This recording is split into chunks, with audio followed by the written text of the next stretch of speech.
Hi guys, this is Royal from Substrata. Today I want to talk about how you can repair a road that you've used Perma Zyme to construct it with.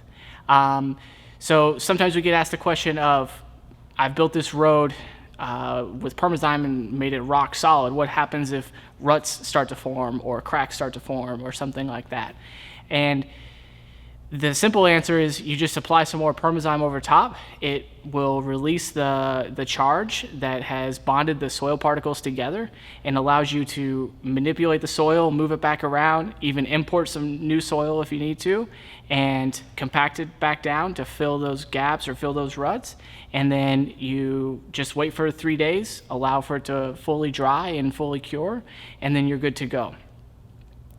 It is rare that you would have to do something like that, but in instances where there are dirt roads and water's running through it, or regular traffic, heavy traffic is driving over top of it, it will rut out, just like any object would, concrete, rocks, whatever, it will rut. So from time to time you do have to repair it, but the repair process is very straightforward. Feel free to contact us with any questions, and thanks for watching.